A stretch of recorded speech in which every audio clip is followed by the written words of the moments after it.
Welcome. Tonight's story is not a legend, not a rumor, but one of the most violent and carefully buried episodes in American history. In 1858 Louisiana, an enslaved woman carried out a week of revenge so brutal that plantation records were altered and witnesses were silenced.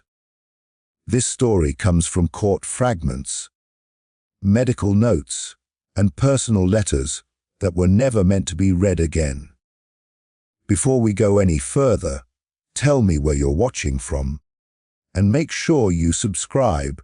Uncovering true stories like this takes an enormous amount of time, cross-checking, and deep research to separate fact from fear. The life of the enslaved woman before the events that shocked Louisiana was one of unrelenting hardship, brutality, and forced invisibility. She was born into a system designed to erase her identity, her name known only to her family, and whispered among the other enslaved people on the plantation. From the earliest age, she was made to work long hours in the fields, her body subjected to back-breaking labor under the scorching Louisiana sun. The overseers took particular pleasure in reminding her and others that they were considered property, their lives, their pain, their very existence belonging not to them, but to the white families who profited from their suffering. Yet, despite the constant humiliation and violence, she was careful.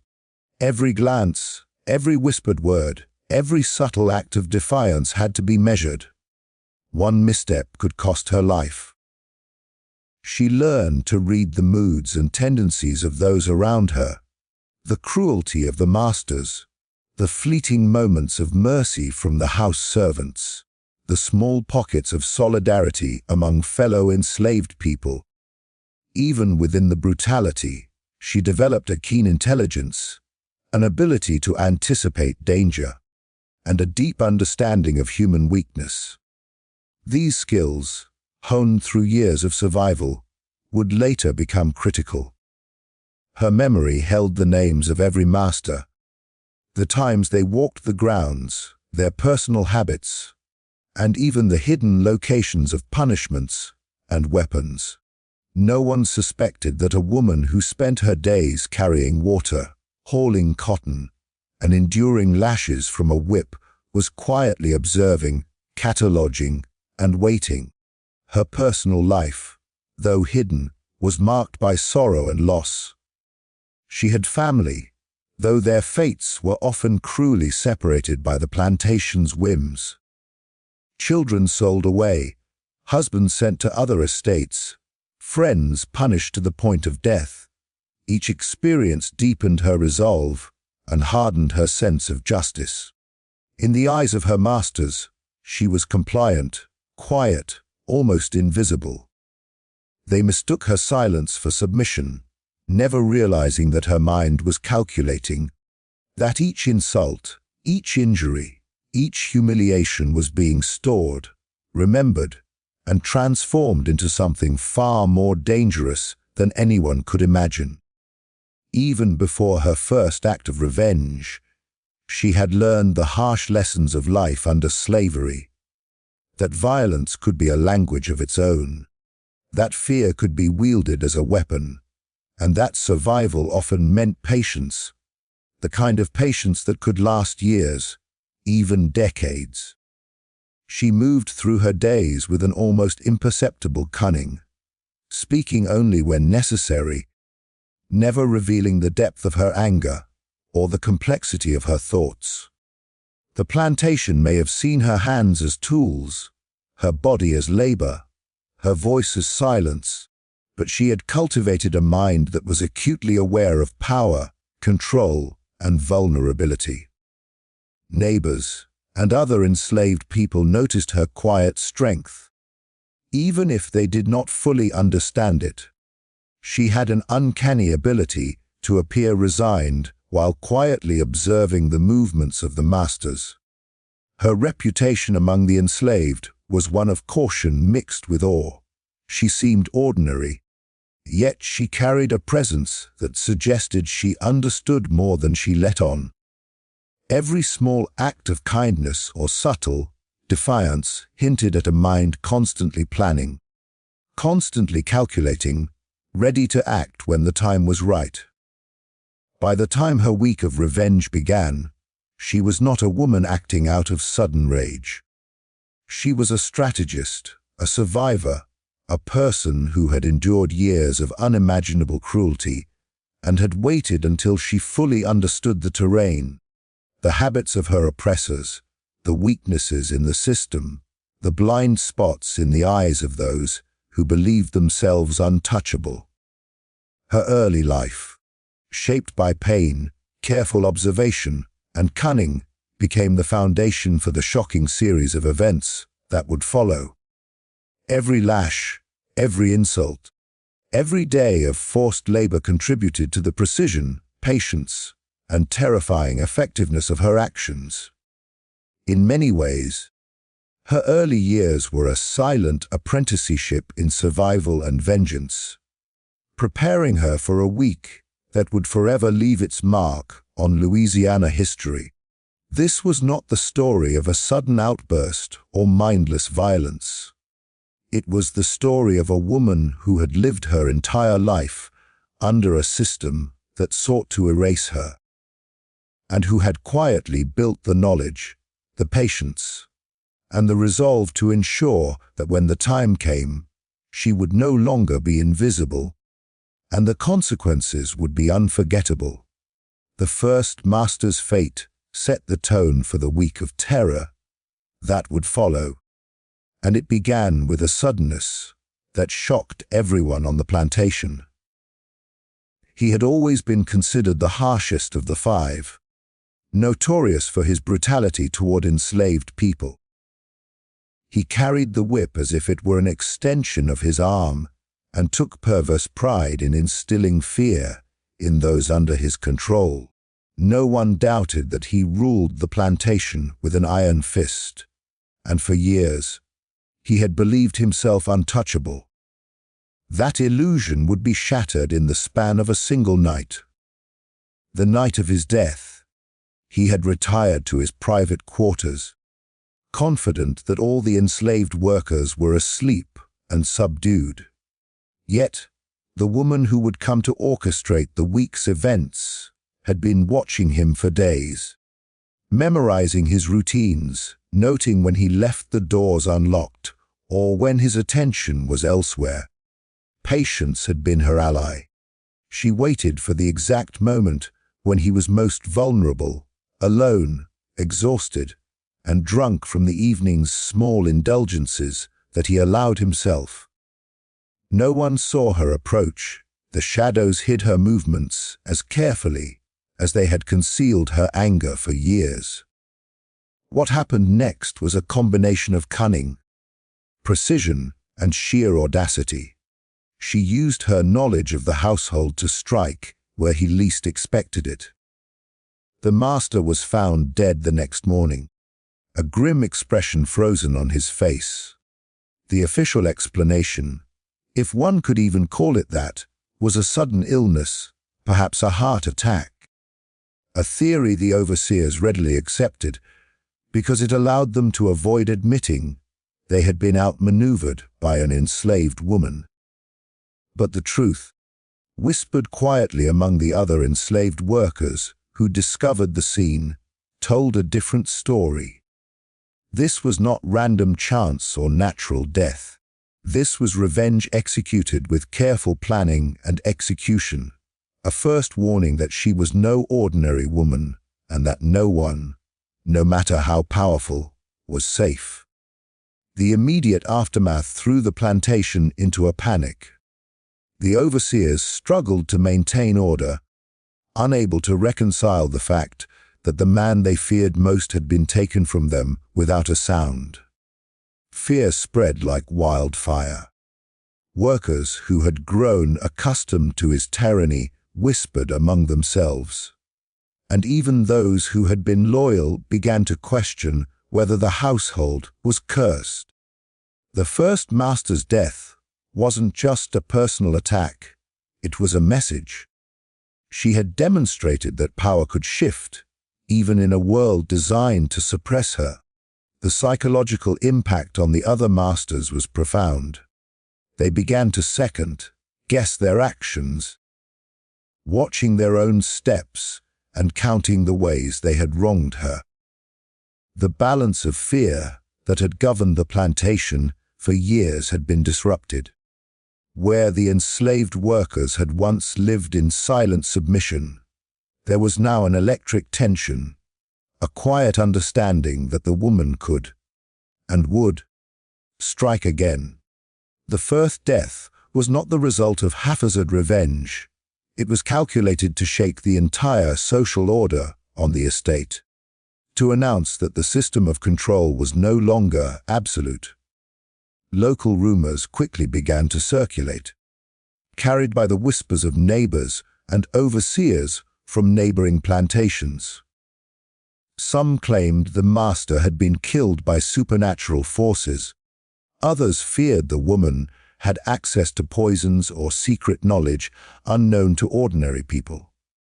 While no one could explain the exact circumstances, everyone agreed on the result. The first master's death was brutal, inexplicable, and terrifying. The silence in the plantation quarters was filled with speculation, fear, and awe. It became clear that this woman was no ordinary victim. She had transformed years of suffering into an instrument of precise and terrifying justice. What is often overlooked in the accounts that survived is the skill and preparation behind the act. She did not act out of immediate anger or rage. She had spent years learning, watching, and understanding not only the master's routines, but also the vulnerabilities of the household as a whole. She knew when no one else would notice her movements, when doors were unlocked, and when those who might have intervened were asleep or distracted. Her first act of revenge was not just about killing the man who had tormented her. It was a demonstration of her intelligence, courage, and ability to manipulate the environment to her advantage. The first master's death also set the precedent for what followed in the coming days. It instilled terror not only in the remaining masters, but in the entire plantation hierarchy. It showed that despite the rigid social order and the oppressive system designed to keep her powerless, she could overturn it, even if only for a week.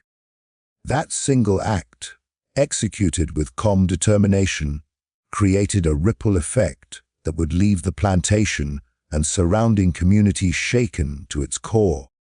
In hindsight, the first master's demise was more than an act of personal vengeance.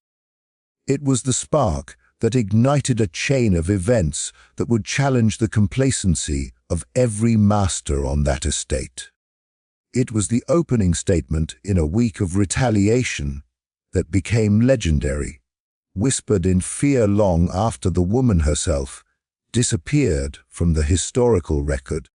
Her calculated precision in executing the first master proved that years of oppression had forged not submission, but a mind capable of terrifying and strategic revenge.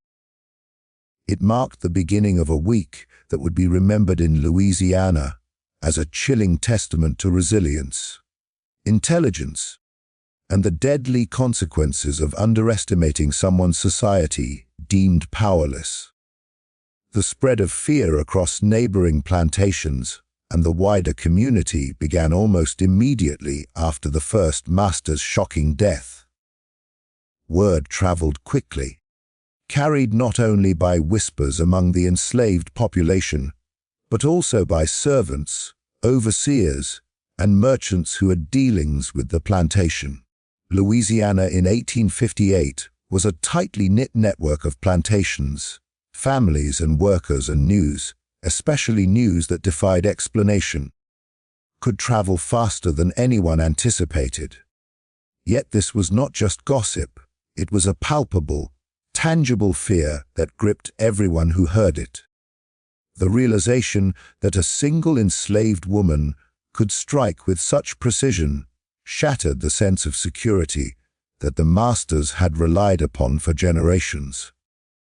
Neighbors who had once regarded the Hollingsworth estate, or whichever plantation she resided on, as typical suddenly became cautious, avoiding unnecessary interactions with the estate's staff, or even the grounds themselves.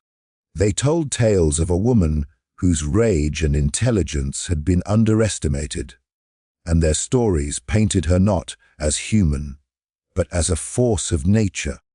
Whispers circulated of plantations where livestock had gone missing, tools had been tampered with, and small but deliberate acts of sabotage were being observed. Every minor misfortune began to be attributed to her, amplifying the fear and giving the impression that her reach extended far beyond the boundaries of her own estate. Among the enslaved community, there was a mixture of awe, fear, and a quiet admiration for her audacity. They had long been subjected to cruelty and saw in her actions a form of poetic justice. Yet they also understood the danger that her strategy presented. If the masters discovered her methods or suspected her intelligence, the consequences would have been lethal. Therefore, stories were shared in hushed tones, veiled in metaphor, and often cloaked as warnings to others. Watch your step, she sees everything. These whispered narratives, passed from one generation to the next, amplified the aura of terror surrounding her and her acts. The remaining masters on the estate and nearby plantations began altering their behaviors in direct response to the first killing. Sleep became more cautious.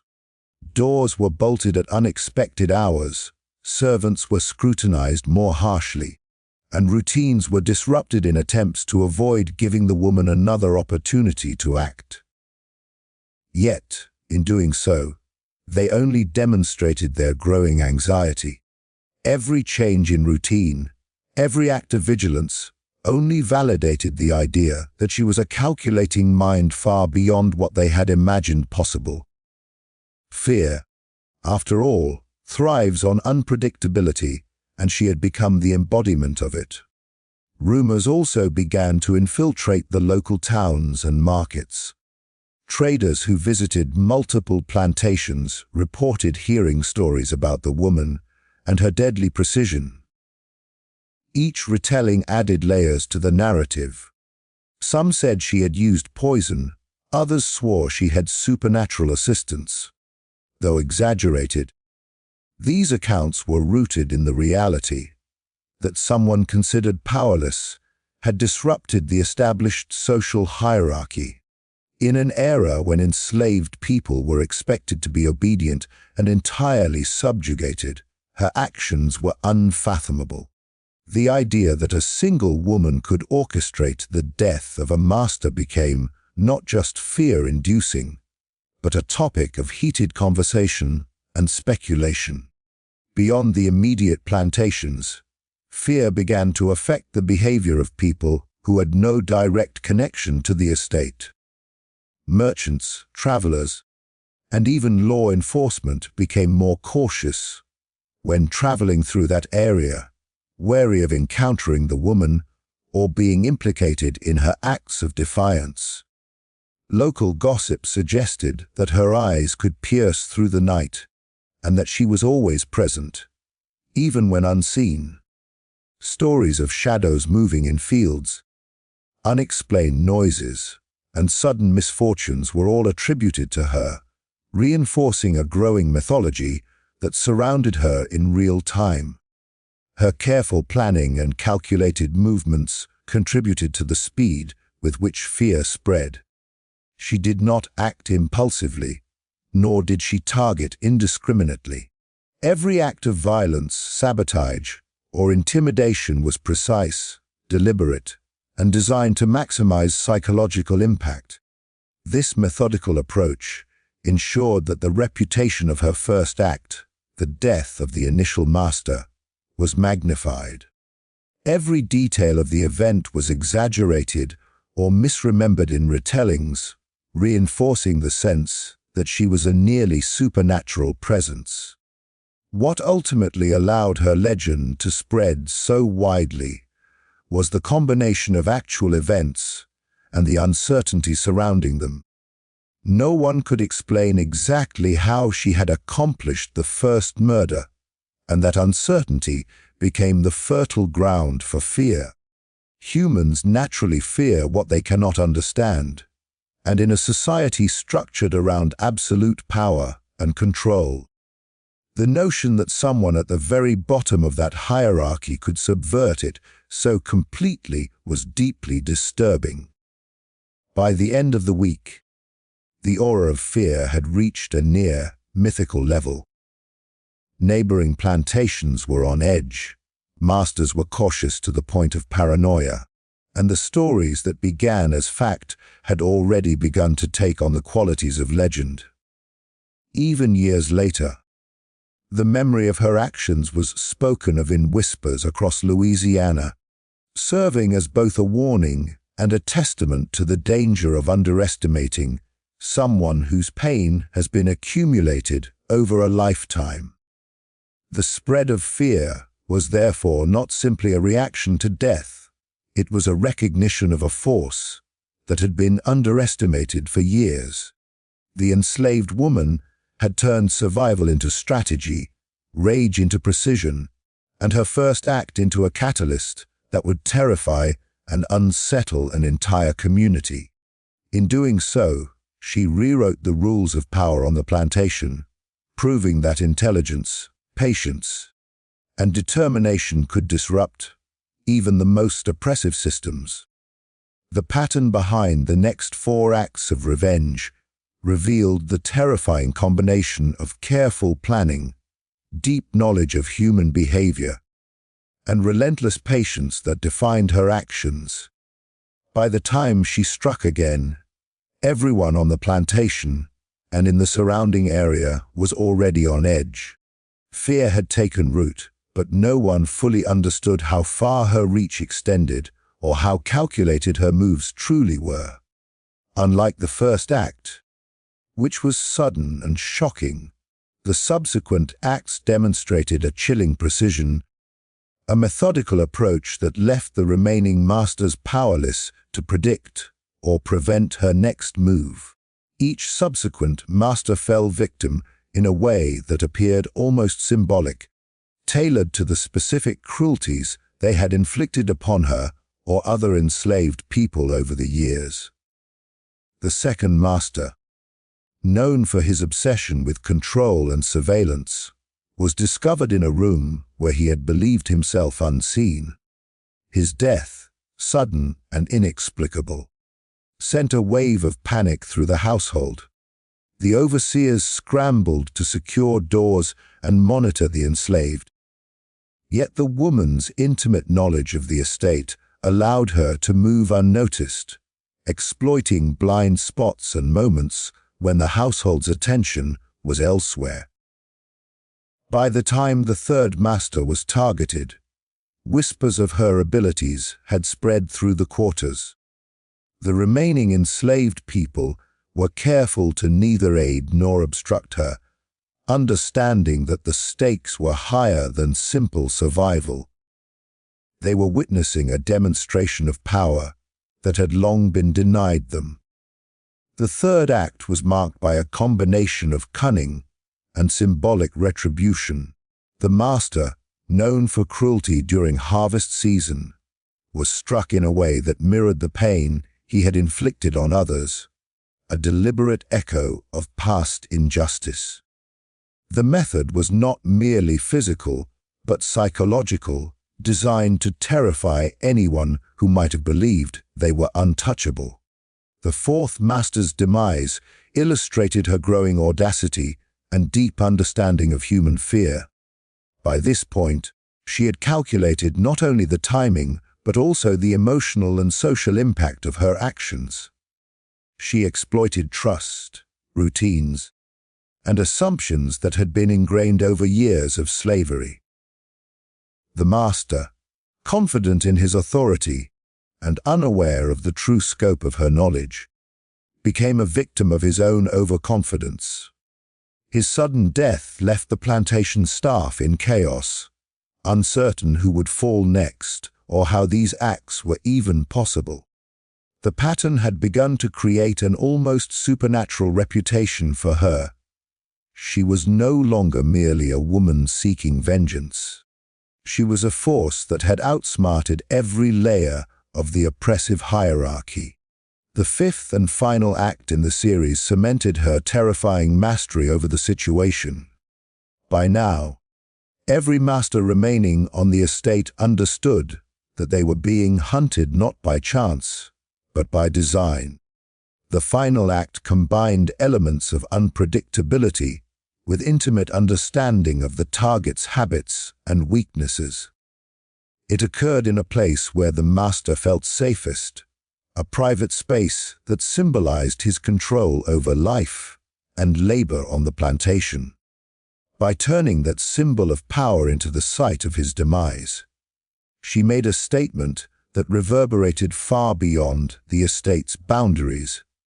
Her vengeance was personal, deliberate, and unstoppable. Throughout these 5 acts, a common theme emerged. Every step had been anticipated, every move carefully calculated to maximize both physical and psychological impact. The woman demonstrated an extraordinary awareness of human behavior, understanding how fear spreads and how rumors magnify terror.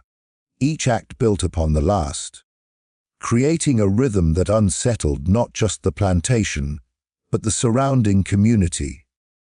The sequence of deaths created an invisible web, one in which no master could navigate without encountering the consequences of years of oppression he had inflicted. Her intelligence and patience were key. She did not act impulsively or allow rage to cloud her judgment. Instead, she waited for the precise moments when opportunity presented itself, exploiting weaknesses and exploiting the complacency of those who believed themselves untouchable.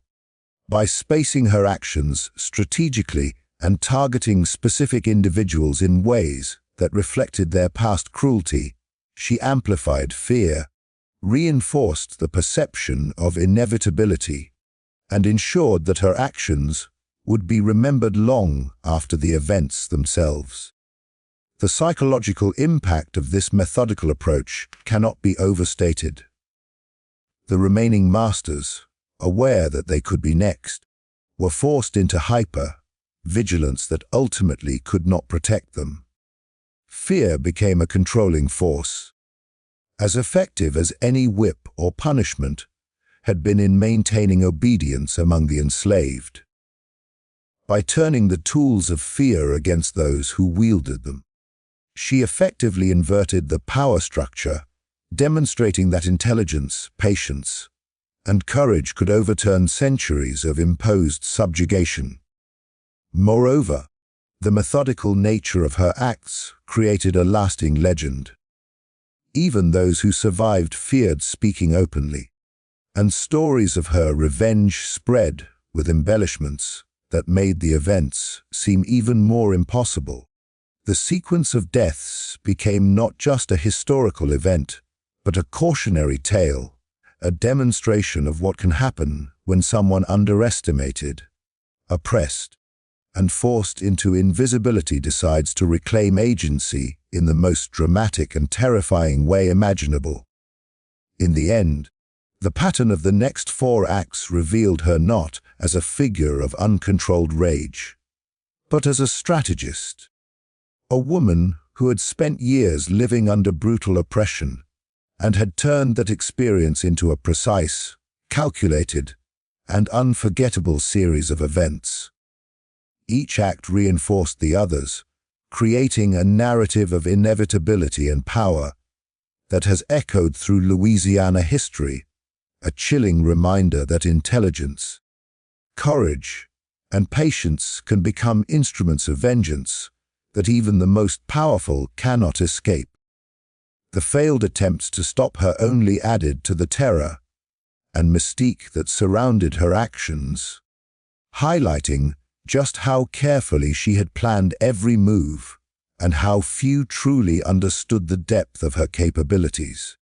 As the deaths of the first few masters spread fear across the plantation and neighboring estates, the remaining overseers and family members grew desperate. They tried everything within their limited understanding: armed guards, locked doors, patrols throughout the night, even invoking local authorities to investigate. Yet every attempt to intervene was met with a combination of her intelligence, patience, and intimate knowledge of the estate, leaving those who sought to stop her feeling powerless and increasingly paranoid. The overseers, men who had spent years enforcing strict discipline over the enslaved population, quickly realized that the woman had studied their habits as meticulously as they had studied hers. She knew when they would change shifts, when they would allow themselves moments of complacency, and even which paths they used to travel between fields and quarters. Her ability to anticipate human behavior was unmatched, and this foresight rendered their strategies ineffective. Guards stationed to monitor the masters found themselves distracted by minor diversions she created: misplaced tools, subtle noises, or shadows that seemed to move on their own. Each attempt to catch or corner her ended in frustration, leaving the overseers questioning not only their competence, but the very nature of what they were dealing with. Attempts by the masters themselves to confront her directly also failed. They underestimated her patience and her understanding of fear, believing that threats, punishment, or intimidation could force compliance. But she had spent years enduring pain and humiliation, developing a calmness and clarity that allowed her to remain composed even in the most dangerous situations. She anticipated their anger, their pride, their predictable attempts to assert authority, and she used these traits against them. Their threats were ineffective because she was neither impulsive nor reckless. Her timing, always deliberate, ensured that she stayed one step ahead. In addition to physical precautions, there were efforts to monitor her movements at all times. The remaining enslaved people were sometimes coerced into surveillance, and extra eyes were placed in the fields and around the quarters. Yet her knowledge of human behavior allowed her to exploit these monitoring attempts. She used moments when people believed her distracted or working, as she always did, to move undetected, strike strategically, or create diversions. Each failure to stop her only reinforced her reputation as someone beyond ordinary understanding, a woman whose intellect and patience made her invincible in the eyes of those trying to control her. Even the local authorities and medical practitioners were brought into attempts to intervene. Physicians were consulted to determine if poison or some form of disease had caused the sudden deaths, while law enforcement was asked to investigate and patrol the estate. These interventions proved futile. There was no evidence of tampering, no signs of sickness beyond what could be dismissed as coincidence, and no one could locate the woman when she needed to be found. The inability of outsiders to uncover the truth or prevent her actions fed the fear that she was not merely human, that she was, in some inexplicable way, unstoppable. The failures of these interventions had a psychological effect as well. The remaining masters and overseers began doubting each other, blaming miscommunication or incompetence for their inability to stop her. Suspicion and fear created internal tensions, weakening their collective authority. This disruption was as effective as any physical act of revenge, demonstrating that her strategy was not just about individual acts of violence, but about dismantling the very structure of control that had oppressed her. Her ability to evade capture also became a symbol of resistance for the enslaved people. While they could not openly celebrate her acts, whispers of admiration spread quietly. She had shown that it was possible to subvert the system, to turn knowledge and patience into a tool of survival and power. Every failed attempt to stop her served as proof that intelligence and strategy could overcome brute force, a lesson that resonated far beyond the immediate estate. By the end of the week, it was clear that no conventional method could contain her. Her combination of careful observation, precise timing, and understanding of human psychology had rendered all attempts at intervention useless.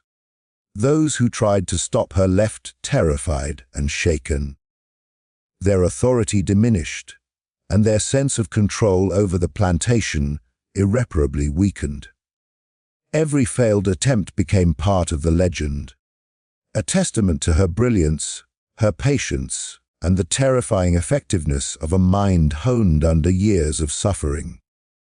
Ultimately, the failed attempts to stop her were not just minor setbacks, they were central to the story of her revenge. They underscored the inevitability of her actions and highlighted the systemic vulnerabilities she exploited.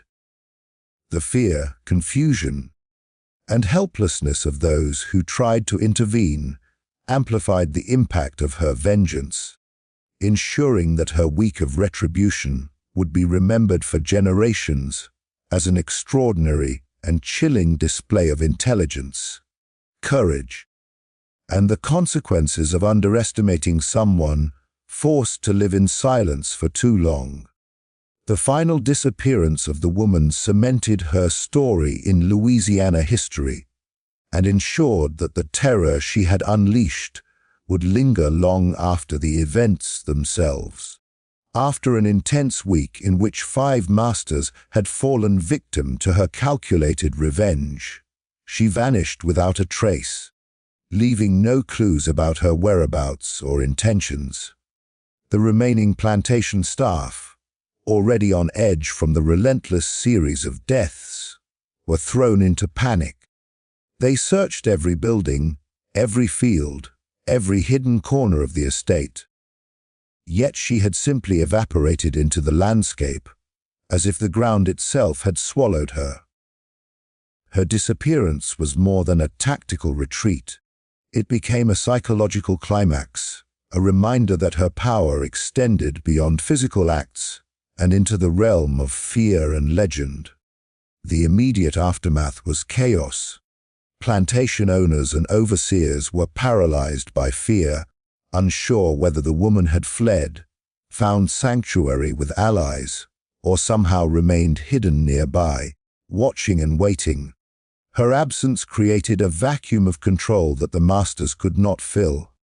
No guard, no patrol, no authority figure could restore the sense of security that had been shattered by her week of vengeance.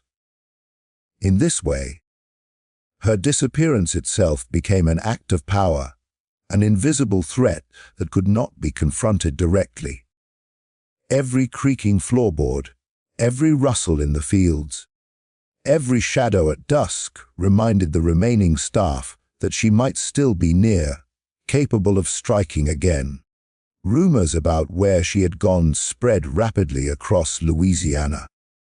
Some claimed she had escaped to another plantation, using her knowledge of the roads, rivers, and swamps to vanish from pursuit. Others believed she had fled into the dense forests, living off the land and becoming almost like a ghost. The stories were fueled by fear and imagination alike, turning her disappearance into legend almost immediately. Local populations whispered that she was invincible, that no man could ever capture her. and that her vengeance could reach anyone who dared cross her path. These narratives intensified the aura of terror surrounding her and ensured that her name, even if never spoken aloud, would remain unforgettable. Her disappearance also had a profound psychological effect on the remaining masters and overseers. They became paranoid, suspicious of each other and of everyone around them. Even the most loyal servants were viewed with distrust. The sense of absolute control that had underpinned the plantation system for decades had been shattered.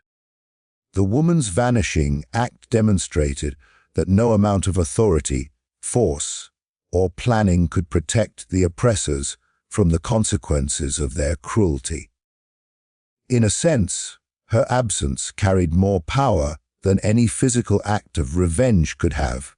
It left her tormentors with nothing to fight, nowhere to strike back, and a lingering sense of helplessness that would haunt them for the rest of their lives. The legacy of her disappearance extended beyond the immediate plantation. Stories of her cunning and her ability to vanish spread to neighboring estates and towns. Farmers and plantation owners spoke in hushed tones of the woman who had killed 5 masters and then simply disappeared, a figure who defied explanation and made the very concept of control seem fragile. People began to treat her story as both warning and legend, a tale to frighten others into obedience and a reminder that injustice could provoke unimaginable consequences. Meanwhile, the enslaved community remembered her not only as a figure of fear for the masters, but as a symbol of resistance and intelligence. Her disappearance allowed her to remain untouchable, untethered to the estate, and immortalized her actions in the collective memory. By vanishing, she ensured that her story could not be contained by the records or surveillance of her oppressors.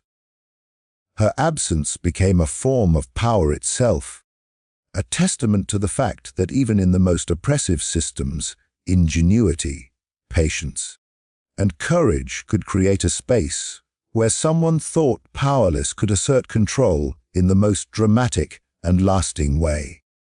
Over the years, her name became almost mythological. People told stories of seeing a lone figure in the woods or along the riverbanks, a woman moving silently, unseen, yet felt by all who encountered her. Some believed she had taken refuge in the swamps of Louisiana, surviving off the land and living as an almost spectral presence among the natural world. Others suggested she had left the state entirely, carrying with her the secret knowledge that had allowed her to execute such precise vengeance. The uncertainty surrounding her fate amplified the legend, leaving the story open-ended and eternally haunting. Her disappearance also influenced how subsequent generations understood power, resistance, and fear within the context of slavery.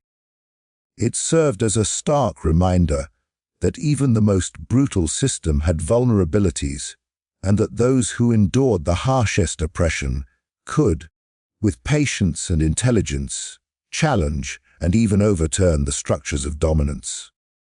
In this way, her vanishing act was not merely an escape. It was the final, masterful stroke of a campaign that had begun with quiet observation, strategic patience, and calculated vengeance. Ultimately, the woman's disappearance transformed her from a historical figure into a legend, a symbol of defiance whose story would echo for generations. By leaving no trace, she ensured that the memory of her revenge and the terror it inspired would remain untouchable by time or authority.